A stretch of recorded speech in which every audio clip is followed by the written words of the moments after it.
कितना त्याग और कितना महात्म्य सोचिए आप अजय सिंह का, कि वे अपने दोनों बेटों को राज्य से निकाल देते हैं कि तुम निकम्मे हो, तुम राज्य के राजा बनने लायक नहीं हो, तुम मुसलमानों से नहीं लड़ सकते, ये वीर है। और हमीर सिंह का वहीं उस रक्त से वो तिलक करके हमीर सिंह को 14 वर्ष की आयु के अंदर वे मेवाड़ का महाराणा घोषित करते हैं। इस तरह लगभग 1330 के आसपास, 1331 के आसपास महाराणा हमीर सिंह मेवाड़ के महाराणा नियुक्त किए चले जाते हैं।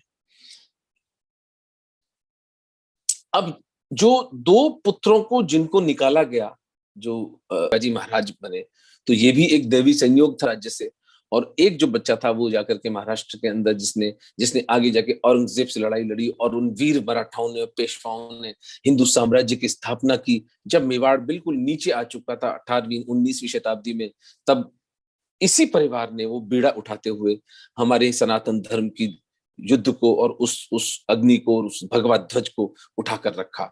ये भी दैवी संयोग था। दूसरे पुत्र इनके नेपाल की तरफ चले गए। ऐसा माना जाता है कि नेपाल के जो राजकुमार राज्य है, वंशज है, वे भी सिसोदिया ही हैं। ये घटना घटने के बाद जब हमीर सिंह जी राजा बन जाते हैं छोटी सी आयु के अंदर, तो वे चित्तौड़ पर हमला करना जारी रखते हैं और लगभग 7-8 साल में वे 1 दर्जन बार चित्तौड़ पर हमला करते हैं, लेकिन वे चित्तौड़ नहीं जीत पाते। मेवाड़ के अंदर एक स्कॉर्च्ड अर्थ पॉलिसी हुआ करती थी, जो कि आगे भी मैं आपके साथ उल्लेख उसका, तो कि प्लेन्स खाली कर दिए जाएं और प्लेन का पालन करती हुई, ऐसे नहीं कि 105 रुपए अगर पेट्रोल मूल्य हो गया तो मोदी जी के कपड़े नोचना शुरू कर दें हम लोग। उस भयंकर कष्ट में उनके भी छोटे छोटे बच्चे थे, वो भी वृद्ध रहे होंगे, उनके अंदर भी कुछ विकलांग रहे होंगे, लेकिन ये सब के सब अपनी राज्याज्ञा के लिए, अपनी स्वतंत्रता के लिए, अपने राजा का मान रखने के लिए और अपनी अपनी अपनी आत्मसम्मान के लिए, उस भयंकर कष्ट को उठाने के लिए, जो जो मेवाड़ के जमीनी इलाके थे जहां पर खेती होती थी, गेहूं मक्का सब उगता था, उन सबको जलाकर, क्योंकि जब उन्हें पता था कि वो तुगलक से लड़ाई करेंगे और तुगलक आएगा तो उसे यहाँ पर खाने पीने को कुछ भी नहीं मिलेगा। इसे बंजर भूमि योजना या इसे अपन स्कॉर्च्ड अर्थ पॉलिसी कह सकते हैं। पीने के कुओं के अंदर जहर मिला दिया जाता था और आने वाली सेना के लिए इतनी इतनी तकलीफें पैदा की जाती थी। ऊपर पहाड़ों पर भील समुदाय इन साधारण जनता का ध्यान रखता था, इनको खिलाता पिलाता था, इनकी सेवा शुश्रूषा करता था। लेकिन 8 वर्षों के सतत प्रयास के बाद अपनी जनता को इतने कष्ट में डालने के, जैसे कि कोई बॉलीवुड की कोई घटना घटे, ऐसी एक विलक्षण बात घटती है कि हमीर सिंह जी निराश होकर गुजरात में द्वारिका में जल समाधि लेने के लिए चले जाते हैं। लगभग 20-22 साल के थे वे जब जा रहे थे अपने 10-15 सैनिकों के साथ में, क्योंकि उस वक्त तक देने के लिए पैसे नहीं थे, अपने परिवार को भोजन कराने तक के पैसे नहीं थे उनके पास में। ये दुर्दिन देखे मेवाड़ के महाराणा ने।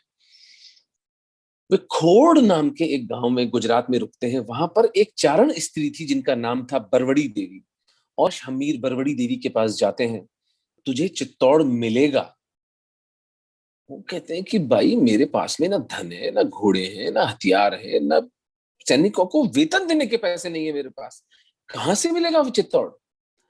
तब बरबड़ी देवी कहती है, मेरा बेटा बारू 500 घोड़े लेकर 3 माह के बाद तेरे पास आ जाएगा, तू 500 घुड़सवारों से अपनी सेना तैयार कर, और एक मेरा वचन स्मरण रखना, एक ऐसे स्थान से विवाह का रिश्ता आएगा तेरे लिए, विवाह का संबंध का प्रस्ताव आएगा जो बिल्कुल अनपेक्षित होगा, लेकिन उसको तू मेरा आशीर्वाद समझ के स्वीकार कर लेना। चित्तौड़ को वापस जिताने में वो जो संबंध है उसका प्रस्ताव वो इंस्ट्रूमेंटल होगा। कोई काल की ऐसी दशा बैठती है कि हमीर सोचते हैं कि यार मरने से तो अच्छा है एक बार ये चांस और ले लिया जाए, और हमीर जो कि निराश आत्महत्या करने के लिए द्वारिका जा रहे थे, वे पलट के वापस कैलवाड़ा आ जाते हैं और कैलवाड़ा में वो प्रतीक्षा करते हैं, भीलों को इकट्ठा करते हैं, अपनी बची कुची सेना को इकट्ठा करते हैं, और जैसा कि माता बरवड़ी ने कहा था, 3 महीने बाद बारूचारण 500 घोड़े लेकर के और एक अच्छी मात्रा में धन लेकर के हमीर सिंह जी के पास आ जाता है। 500 घोड़ों की जीन कसी जाती है। उस मौलिक संख्या बल से मेवाड़ की आर्मी को तैयार किया जाता है और हमीर जो है वो तैयारी करते हैं चित्तौड़ पर हमला करने की।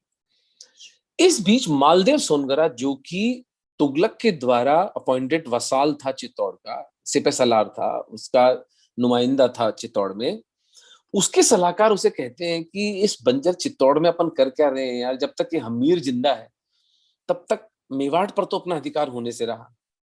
मेवाड़ की जितनी भी संपदा है, मेवाड़ के जितना भी जमीनी इलाका है, मेवाड़ की जो एग्रीकल्चरल इकोनॉमी है, उस पर हमारा अधिकार नहीं होने वाला है। तो हम क्यों ना समझौता कर लें हमीर से। तो मालदेव बोला कि समझौता तो कर लें, लेकिन वो हमारा शत्रु है, क्या समझौता करें उसके साथ में।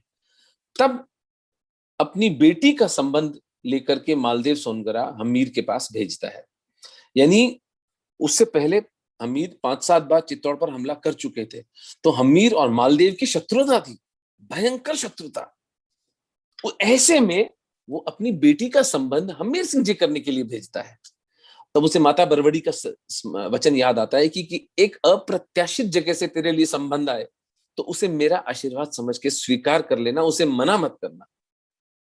और हमीर सिंह कहते हैं कि राजपूत के भाग्य में क्या लिखा है, एक क्षण वो कहीं का राणा बन के, महाराणा बन के सब जीवन के सुख भोगता है, दूसरे क्षण वो अपनी गर्दन काटकर अपनी स्वतंत्रता के लिए महादेव की भेंट चढ़ा देता है।